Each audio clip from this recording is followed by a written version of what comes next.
He is back in action November 1st, main event, UFC Apex, taking on David Onama. It is always my great pleasure to speak to the man who always puts on exciting fights, and he's gunning for that title shot, I assume, in the very near future. Steve Garcia. Steve, welcome back. How are you?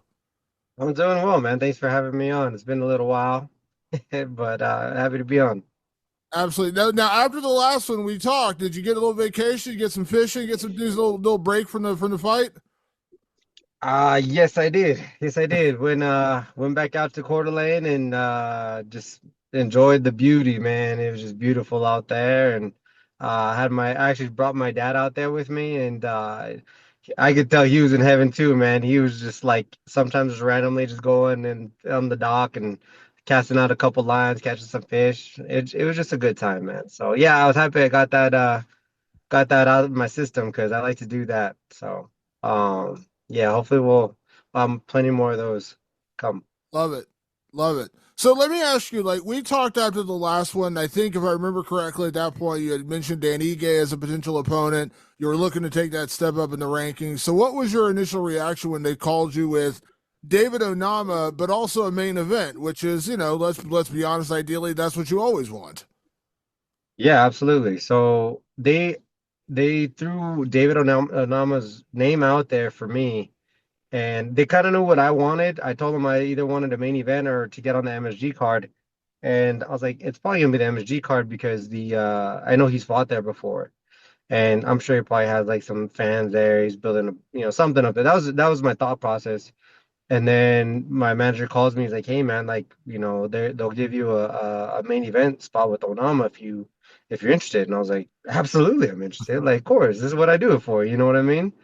And so I was pretty ecstatic about it. So yeah, man, we got David Onama here. Yeah. Well, let me ask because I know that like as you've been on this run, taking people out, getting big wins, getting big knockouts, and the win over Calvin Cater was super impressive because he's an established guy. We all know how good he is. I think the idea we talked about was like you just wanted to step up, like you want to be able to get someone a little higher in the rankings so you can start making that that progression towards title contention. Now I looked at the UFC rankings. You and David Onama are literally back to back. I think it's like 12 and 13. Yeah. So technically this isn't fighting up, but this is one of those situations where it's like it's a main event though. That kind of takes out the whole ranking thing just because you get to be the focus of the attention. You are the main event. And I imagine like whoever it was, that's always a good place to be. Yeah, you can't go wrong with getting that opportunity. Like that's something that I've always wanted. And like in my garage, I have like posters around my whole entire garage because I have like a home gym. And I always told my dad, I was like, I'm gonna have them with my face on it. And now I have that opportunity, because I have them with all the other main events, but none with my face from it on it. So this one is some kind of special to me. So got that. And then yeah, man, as far as fighting like up in the ranks, man, the featherweight division's kind of just put on hold, man. And it's driving me nuts. Everybody thinks they're getting the next title shot, if you're from, six below. And I'm like, bro, I was like, they can only be one person that faces Volk. I was like, you guys have to fight anyway, so why don't you just keep fighting, But everybody thinks they're gonna get the next shot. And I'm like, that's just not how it works. But at the end of the day, I can only control what I can control, and that means that I just keep fighting, and that's how I make my money. That's how I provide for my family. And that's how I get my name out there. That's how I get noticed by guys like you. Well, I know we spoke, and listen. I know you're never going to kick dirt on a guy's grave when he has a loss. But I remember talking to you after your win, and we were speaking about a guy like Aaron Pico coming in on day one and getting a highly ranked guy like Laura Murphy, and there was a little bit of disappointment there. Like, why? No offense, but like, why is this guy getting a top three, top four opponent on day one, and here I am, like trying, getting knockouts, getting wins, being in the UFC, and I'm not getting those kind of opportunities. Now, you could say the universe kind of righted itself because obviously Laura Murphy got the knockout over Aaron Pico. So, like, do you feel like we like? I guess that's like where we're at right now is like because when you look at the rankings, like it's you and then a lot of guys coming off losses. You have to go. I think you have to get all the way up to like I want to say like Youssef Zalal who just won. I think at number 7. And that's what like everyone else between you is coming off losses. So it's like it is kind of a weird time in the division. it's a stacked division. Everybody's so good at what they do in our division. That's why, I feel like it's one of the most exciting divisions um in the whole entire UFC, to be honest. And everybody can lose at any given day. That's how good this division is. Um, Maybe that's why people are holding out on trying to get that one shot at Volk. You know what I mean? I don't know. The Volk that we saw fight Diego Lopez is a beatable Volk. I think that's where everybody's they're kind of licking the chomps. You know what I mean? He don't look like the Volk of old. Not to me. In my head, I could go be Volk. Next week. Unfortunately, I gotta earn my stripes to get there. I understand that. But everybody else is doing the same thing, and I'm another person in the herd that's trying to do exactly what everybody else is trying to do in the rankings. You know what I mean? We want to get to that top spot. Some people get it faster than others. Like my luck, bro, I gotta go through everybody, bro, and that's okay. You know what I mean? Like, I think who was it? I think it was Max Holloway. Max Holloway almost became the champ before he was the champ. He beat 9 people in a row. His streak was crazy. He had to get all the way to the top, and I'm like, there was no question about it. That's why, like, in my head, he's the GOAT. You know what I mean? Like, it was Aldo. Aldo was the monster. He was the boogeyman. You know what I mean? But Max came in there and starched him twice. So there's no denying Max. So with Volk, I feel like yeah, he's a little bit older, but that's not necessarily the big thing. The big thing is I feel like things hit a decline when he got knocked out by Makachev. So maybe people are trying to jump on that. Maybe I don't know. I don't know. I don't know. But all I can do is control what I do, and I'm fighting Onama, so that's kind of irrelevant right at this point. So let's go beat that guy first.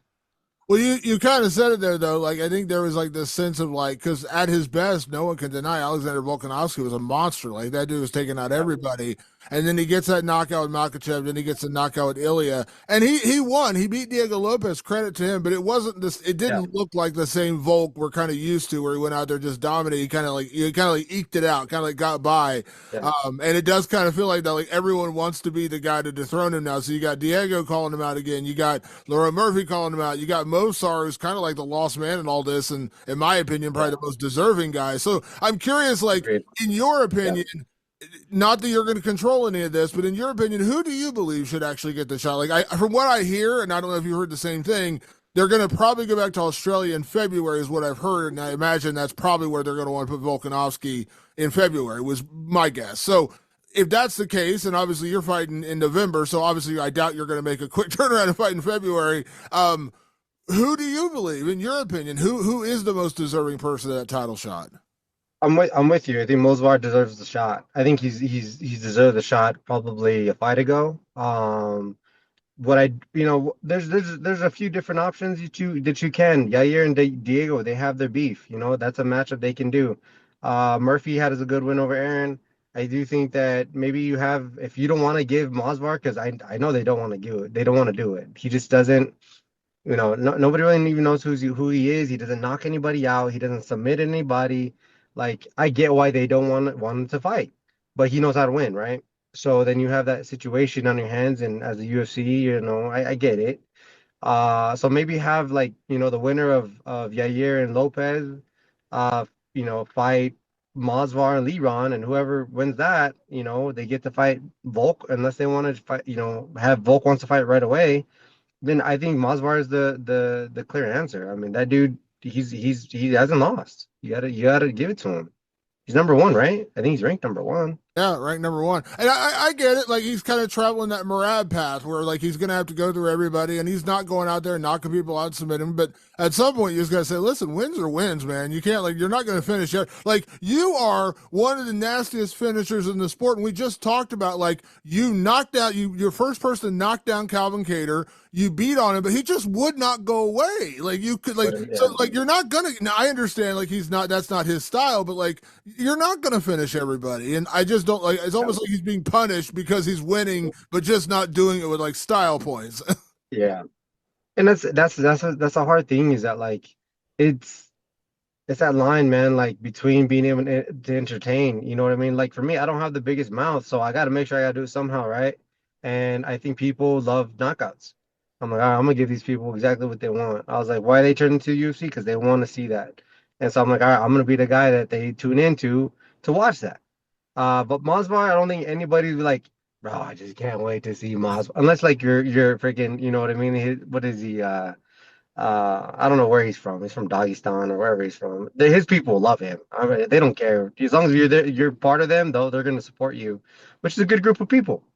But here in the States, it's just like how do you get excited, for a matchup like that? You know what I mean? So even when like he faces Volk, I, I mean, is that one that you're just like, bro, I gotta see this? No, it's not. You know what I mean? But I'm like, does he deserve it? He earned it. He earned it. You gotta give credit where it's due, man. He's won. He beat Diego Lopez. He beat Arnold Allen, I believe. He beat who else did he beat? Aljo. He smoked Aljo like at his own game. You know what I mean? So yeah, I think he's deserving of it, to be honest. Yeah, and it's kind of crazy too. We talked about the Aaron Pico thing. Like I think what Lerone Murphy did, that spinning back elbow, was awesome. But then you got to quantify it. Like, where do you put Aaron Pico? Like I like Aaron. Don't get me wrong. I think Aaron's a Sure. specimen, but he came in day one in the UFC, not ranked or anything, and you just don't know. Like we've seen a lot of guys. Like dude, I would have told you 6, 7 years ago. I thought Will Brooks was going to come in and wreck house in the UFC because what he did to Michael Yeah. Chandler, he looked great. Came in and Yeah. just couldn't do it. And I like Will, but he just could not put it together in the UFC. Like it or not, the UFC is a different animal, and what you can do in another organization does not mean what you're going to do in the UFC.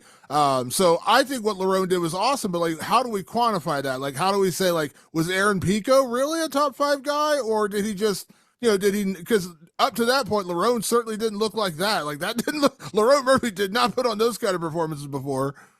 Yeah. I think obviously like it takes two to tango, right? So like you have matchups and stuff. And honestly, Aaron was looking very strong. The problem is that you you I've been in both organizations, so I feel like I kind of elaborate on both of them. You come to the UFC from Bellator, it's different. It's different. The lights are different. The magnitude's different. The fans are bigger. There's more at stake. There's just a lot of pressure. There's a lot more um to it than just, being at like an organization like Bellator. And like I said, they treated me fine. I wasn't in a bad situation over there, but UC's, prime. So you come to the biggest organization. It's like one of my buddies, Patchy Mix. He's hasn't had the best showing, but man, Bellator, he looked amazing. And what's crazy is like I know the potential of Patchy, and Patchy, I don't know what's going on with him. I don't know if it's a head thing. I don't know if it's the lights, but coming over, it's just a different situation. And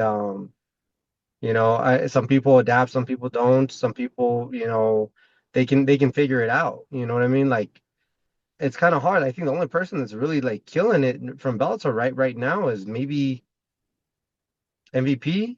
I mean, I think he's won a couple. I mean, Michael Chandler's what, 2-5. Patsy's 0-2. Um, Obviously Aaron's own one. Who else is from there that's really thriving, man? Pitbull's one and one. Okay, okay, Pitbull. Yeah, that ugly Okay. fight guy here. But I mean, he got the win over Ige, but I wouldn't like that. Wasn't one I'm like racing to rewatch. I'm not Sure, like, sure, oh, sure. man, I gotta see Yeah. that one again. Yeah, I forgot about the Pitbull. Yeah, yeah, he's one of them that's actually kind of, doing well. And he's another one that's trying to just fight anybody at the top. You know what I mean? I'm like, bro, like you literally had almost like a number one contender fight and you just blew it, bro. So I don't know, man. I don't have, it's kind of hard because I don't have the Dana White privilege, I don't get that opportunity. I have to knock everybody out on the way. Uh, but it goes to show that UFC is just at a different level, and the fighters at UFC are at a different caliber. I feel like a lot of maybe their opposition wouldn't be able to compete here either. Even they're the ones that were winning in those bouts. So who knows, man? It's hard to tell. Like I said, UFC is a different beast. It just really is. And um, I've been blessed to be able to just, earn my stripes. Like no one can take that away from me. I've been at the bottom of the fish barrel, bro, at the very, very bottom. And, they kept me at the apex. Even when I was at the big cards, in Miami, when I fought there, I was the first fight, I think, first or second fight. Um, and I worked my way up, man. That's what you do. That's the only thing that I could control. So, they had bigger opportunities and they weren't able to come through. So, I mean, maybe they should start at the bottom. Maybe they'll help them. Earn your stripes, man. Like get that underneath your belt that you beat a couple UFC fighters, and then honestly you just take off from there. Who knows? Yeah, it's kind of gone the same way for everybody. Like Patchy came in, lost to Mario Batista. Pitbull came in, lost to Yair Rodriguez. Aaron came in, lost to Laurel Murphy. Maybe jumping in the deep end of the pool on day one is not the best idea. I don't think it's a smart business move, but maybe the payday. I don't know. I mean the opportunity's there, right? So like you're like, man, if I beat this guy, then I get a next title shot, right? So I guess it's almost like a win-win in a sense, but man, it's definitely like deflating the level of competition outside of the UFC.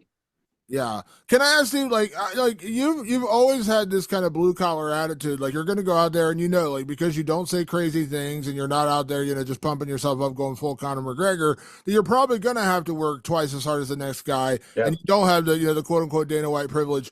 But does any of that ever make you angry or frustrated, or do you just kind of use that as motivation to say, listen, now I'm going to have to go out and knock out David Onama in a main event. Now, that'll give me my next spot. Maybe I get the number 8 guy, the number 9, whatever it's going to take. Like, how do you wrap your head around that? Because you're right, like it or not, like some guys get those opportunities and some guys Yeah. don't. And I understand if it is frustrating or makes you angry.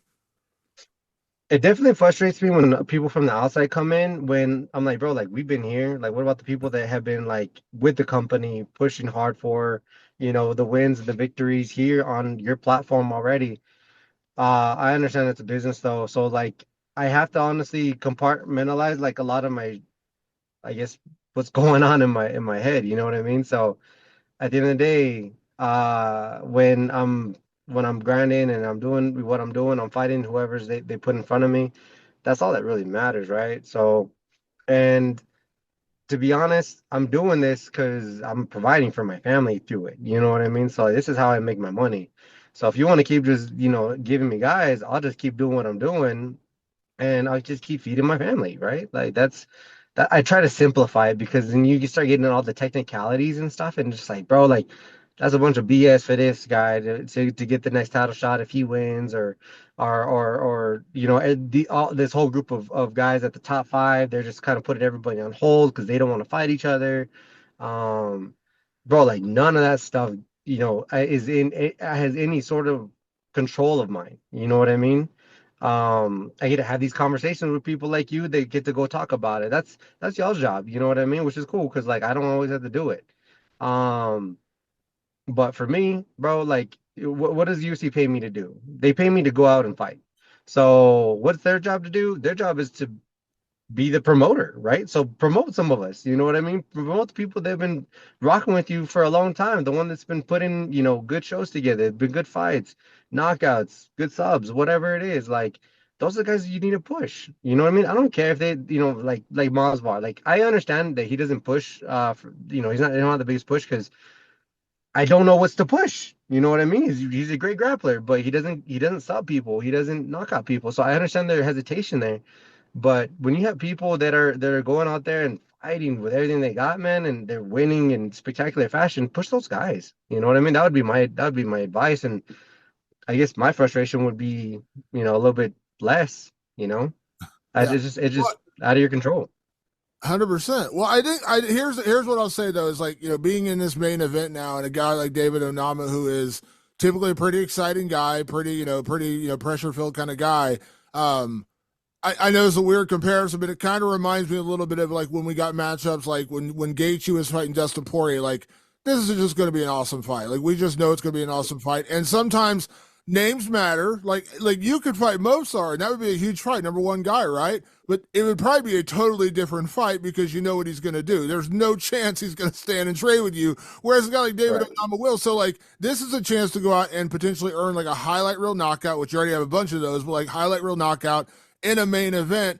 And let's be honest, like sometimes those are the ones that just they get replayed more. Like if you went out and beat Mozart in a decision, you win, beat the ranked guy, but maybe it's not the most exciting fight in the world. Maybe you just have to Yeah. fend him off for 3 rounds or 5 rounds or whatever. So this is the chance, right, to go out and put on another classic Steve Garcia fight because David Onama is that kind of opponent.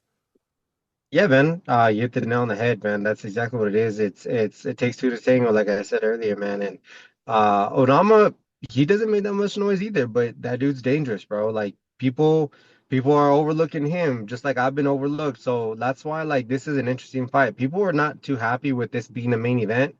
Um, I can understand like a reasoning for that, but I'm like someone who really understands the sport will know that this is a banger, bro. This is one that I mean someone's getting knocked down. You know what I mean? And it's kind of red. It's probably gonna go 5 rounds. We both have the capability, but I mean, in my head, the way I see things, that's not how it's gonna play out. You know what I mean? I said that about Cater though, so that's why I always make sure I dot on my I's, cross on my T's, bro. So I make sure that I'm ready for that 5 round battle if need be. And I know he is too, man. He has good coaching. He has a lot of training partners that are in the mix right now. So yeah, he's gonna be equipped and ready for battle. This will be one to watch. There's no doubt about it. And what's cool is, we get to do it in a main event spot. It's not just like a co-main or like at the beginning of a card or something like that. Like I get, and I'm part of this bout, right? That's what makes it cool for me. You know what I mean? Like I'm part of this bout.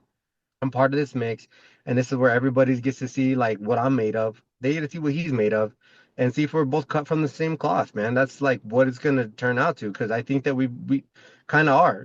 He's kind of the silent killer, but and the only difference that separates me and him is that I have a lot more finishes.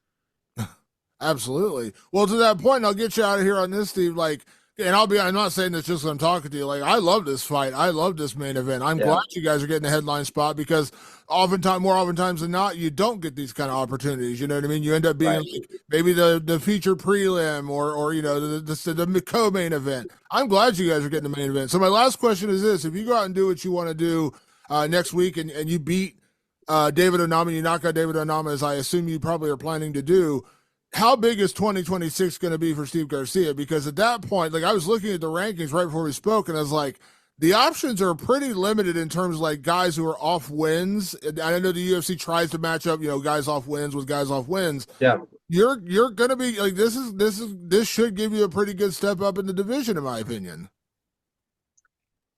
yeah. I would think so, right? Again, knowing my luck, bro. Like I'll move down to number 11 where I was. If I beat Onama, and everybody's still gonna just kind of wait for the opportunity at the top five. Though I think right now the only two people that are available at the moment is maybe Josh Emmett and what's his name, that Gene Silva guy. Which I think they should probably just end up fighting. They're like me and Onama. You know what I mean? We're right next to each other. I'm like, y'all can fight, and then I'll fight the winner of that one. You know what I mean? I just at the end of the day, no, there's not a whole lot of shuffling going on when it comes to the division at the moment because I don't know if it's Volk's call. I don't know if it's Dana White's call, but at the end of the day, there's not a whole lot of movement going on right now, and that's kind of it sucks for everybody that's kind of a little bit, at the 15 mark, right? 15 and below, where I'm like, all right, I guess we're just like looking around at each other and we're just like, all right, you want to fight? We're gonna fight, I guess. You know what I mean? Because we gotta make a case for ourselves to advance. So, oh, and Yusuf's there too. There's plenty of matchups, and that's the thing is that when you get to the top, like just like you gotta fight them. You know what I mean? Like, would I prefer to fight, Emmett over Zoloft? Yeah, I would, just because of style, right? Would I prefer to fight Gene Silva over Aljo? Yeah, I would, just because this is the style of the fight. Does that mean I wouldn't fight Aljo? Of course I'd fight Aljo. You know what I mean? I gotta fight the Aljos of the world. You know what I mean? I gotta prove that I'm the best. I gotta prove that I can beat him. And for people to be as nitpicky as they are, I don't know if it's contractually smart for them. Maybe they're coming off a few losses. There's a lot of stuff that go into play when it comes to making those type of decisions. So I understand that, but bro, like if you're trying to be the best in the world, and that's why I respect Max, like how I do, is because he didn't care. He fought Conor McGregor, he fought Jose Aldo, he fought I mean, he fought anybody. He fought everybody going up. You know what I mean? I'm trying to like I'm kind of spacing right now, but he fought everybody going up. He fought Charles Oliveira. He fought freaking I think he fought Cub Swanson. I think he fought Anthony Pettis. I mean, he's fought everybody. He Ricardo showed why Lamas. he is the greatest. Everyone remembers Ricardo Lamas, the original point Yeah. down that one. Yeah. So He's fought everybody, man, and that's why like he became undeniable, right? So that's what I'm aiming for. Just be undeniable, bro. Like if you're a wrestler, you're a wrestler. If you're a striker, you're a striker. Like I gotta beat you. You know what I mean? Whether I have a strap or not, I gotta be able to beat you. And I think everybody's getting to this point where it's just like, no, I'm gonna pick and choose my fights. That's why I have a lot of respect for Diego Lopez. Like he'll fight whoever. I respect that guy a lot. I would love to fight with him too. You know what I mean? He gets it, bro. So, as far as MMA goes, that's kind of more or less like where my head's all at. And Onama, he's next. I gotta take him out, and I guess see what happens there. 2026 should be a good year. I have one area that I gotta like block out. Oh shoot, sorry about that. sorry. I have one area that I gotta like block out. I think we're doing like a vacation in Italy, like beginning of May. So I was like, it's got to happen before then or it's afterwards, but like a month or two afterwards, because I'm gonna enjoy myself in Italy. Never been. I'm gonna enjoy myself there, but 2026 should be a fun one. I think we should make a good run for the title. I love it. I love it. Well, Steve, I do love this fight. I'm glad you got the main event, man. It's well deserved. I think this is gonna be a banger of a fight. So, man, have a great rest of your training camp. Safe travels out to Vegas, man. Look forward to see you back in action. I'm sure we'll be having this a different conversation, but an interview once again a couple days after the fight, like we always do, and then we can really Yes, talk sir. about who comes next. Yes, sir. Let's handle business first, right? Absolutely, Steve. Appreciate the time as Yes, always, man. sir. We'll talk soon. Thanks, brother. You take care. Have a good day.